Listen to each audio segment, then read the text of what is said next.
Hello, in this video we are going to sorry about that. We are going to look at strings. So first of all, we can create a variable by saying var1 equals, and let's put some sort of string in here. Let's say hello, and let's literally just echo it out. So $var1. If I save that, go to my terminal.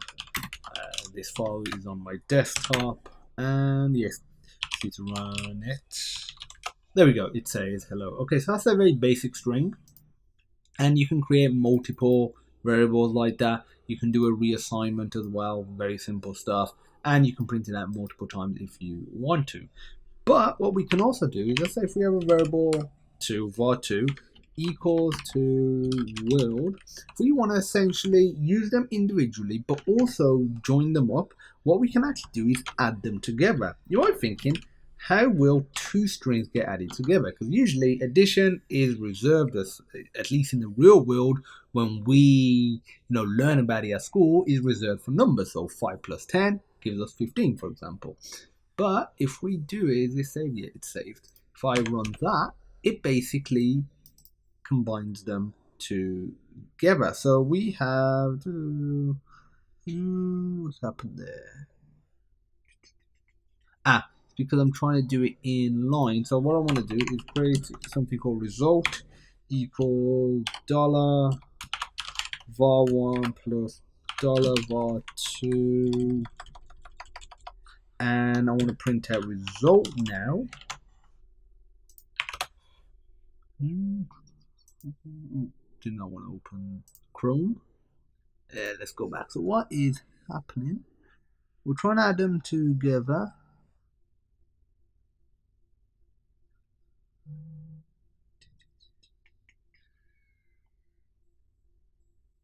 Actually, no, sorry, that's fine. It will actually join them up, but it will do this. So if you actually want to join them up without the plus symbol, which is probably what you want to put dollar, put quotation marks to start and at the end, like so. I was wondering what was going on. And there we go. So if we want a space, we have to explicitly state that. So we could state it here like so. And if I run that, we get a space. Or what we could do is put it literally just in there as well, because that has some formatting to it. So there we go. So that's how we combine string variables. You can combine essentially as many as you would like.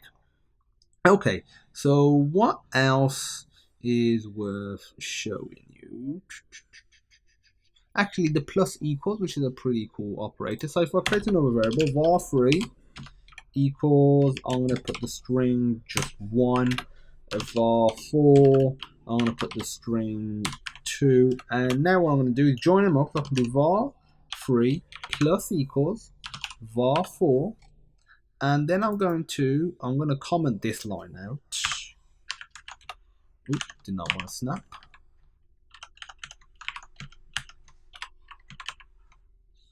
And then I am going to do echo $var3 and run that now. So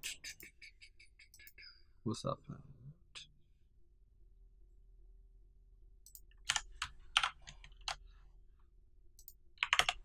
There we go. So we have 1 and 2 together. So we can join them up like that as well. If we do the plus equals, what this does, it gets the string value from this and literally just joins it on at the end of var3, and that's what var3 is now. var3 is, well, 12 technically, or 1 and 2. And I could replace this with, let's say, Bob, I'm trying to think of a name. I'll just put my name in there, Hussein, that's my surname. And if I run that, we get Bob Hussein. Okay, so that's pretty cool. What else can we do?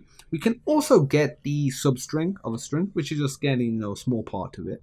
So let's go down here. Let me comment this out. I'm going to create another variable. And this variable is going to be called, I'll call this str. And this is going to be equal to hello world. I'm going to keep it simple, and I'm going to say sub equals dollar. Now you put curly braces, Now you put the variable name. You don't need to put $1 there because it's within this sort of function, these curly braces. It knows what it's doing. So str colon, and so we put the starting position. So if I put a starting position of, let's say, 6, and then I put a colon 3, what do you think this will print out? So think about it and let me know in the comments. I guess you can't really because you'll be watching the video. And so if we print this out, or run this, sorry, it was meant to run sub. So we get WOR. So what has happened? So it says go to position 6. So this is 1, 2, 3, 4, 5, 6. And basically from there, go to the next 3 characters. So if I change this to a 5, this will print out all of world. And there we go, prints out all of world. So that's a great way of just getting part of a string. Not much more to it than that. You can actually combine number variables into it as well. As an extra task, I want you to have a look at doing that, but very simple stuff. If you have any questions, feel free to pop me a message. As usual, I look forward to seeing you in the next video.